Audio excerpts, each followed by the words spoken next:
Tuntun TP Hindi. कीमती उपहार। लड़ाई जीतकर राजा कृष्णदेव राय ने विजय उत्सव मनाया।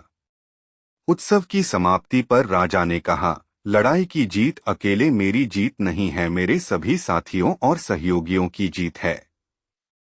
मैं चाहता हूं कि मेरे मंत्रिमंडल के सभी सदस्य इस अवसर पर पुरस्कार प्राप्त करें।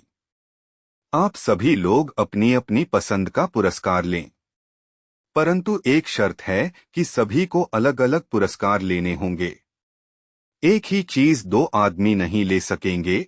यह घोषणा करने के बाद राजा ने उस मंडप का पर्दा खिंचवा दिया जिस मंडप में सारे पुरस्कार सजाकर रखे गए थे। फिर क्या था? सभी लोग अच्छे से अच्छा पुरस्कार पाने के लिए पहल करने लगे। पुरस्कार सभी लोगों की गिनती के हिसाब से रखे गए थे। थोड़ी देर की धक्का मुक्की और छीनाझपटी के बाद सबको एक एक पुरस्कार मिल गया। सभी पुरस्कार कीमती थे। अपना अपना पुरस्कार पाकर सभी संतुष्ट हो गए। अंत में बचा सबसे कम मूल्य का पुरस्कार एक चांदी की थाली थी। यह पुरस्कार उस आदमी को मिलना था जो दरबार में सबके बाद पहुंचे, यानी देर से पहुंचने का दंड। सब लोगों ने जब हिसाब लगाया तो पता चला कि श्रीमान तेनालीराम अभी तक नहीं पहुंचे हैं। यह जानकर सभी खुश थे। सभी ने सोचा कि इस बेतुके, बेढंगे व सस्ते पुरस्कार को पाते हुए हम सब तेनालीराम को खूब चिढ़ाएंगे। बड़ा मजा आएगा। तभी श्रीमान तेनालीराम आ गए। सारे लोग एक स्वर में चिल्ला पड़े, आइए तेनालीराम जी, एक अनोखा पुरस्कार आपका इंतजार कर रहा है। तेनालीराम ने सभी दरबारियों पर दृष्टि डाली। सभी के हाथों में अपने अपने पुरस्कार थे। किसी के गले में सोने की माला थी तो किसी के हाथ में सोने का भाला।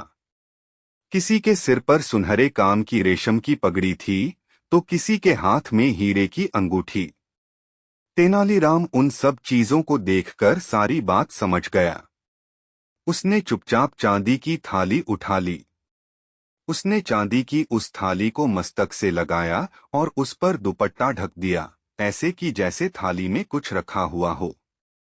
राजा कृष्णदेव राय ने थाली को दुपट्टे से ढंकते हुए तेनालीराम को देख लिया। वे बोले, तेनालीराम, थाली को दुपट्टे से इस तरह क्यों ढक रहे हो? क्या करूं महाराज, अब तक तो मुझे आपके दरबार से हमेशा अशर्फियों से भरे थाल मिलते रहे हैं। यह पहला मौका है कि मुझे चांदी की थाली मिली है। मैं इस थाल को इसलिए दुपट्टे से ढक रहा हूं ताकि आपकी बात कायम रहे। सब यही समझे कि तेनालीराम को इस बार भी महाराज ने थाली भरकर अशर्फिया पुरस्कार में दी हैं। महाराज तेनालीराम की चतुराई भी बातों से प्रसन्न हो गए। उन्होंने गले से अपना बहुमूल्य हार उतारा और कहा, तेनालीराम, तुम्हारी आज भी खाली नहीं रहेगी। आज उसमें सबसे बहुमूल्य पुरस्कार होगा। थाली आगे बढ़ाओ तेनालीराम। तेनालीराम ने थाली राजा कृष्णदेव राय के आगे कर दी। राजा ने उसमें अपना बहुमूल्य हार डाल दिया। सभी लोग तेनालीराम की बुद्धि का लोहा मान गए। थोड़ी देर पहले जो दरबारी उसका मजाक उड़ा रहे थे, वे सब भीगी बिल्ली बने एक दूसरे का मुंह देख रहे थे, क्योंकि सबसे कीमती पुरस्कार इस बार भी तेनालीराम को ही मिला था।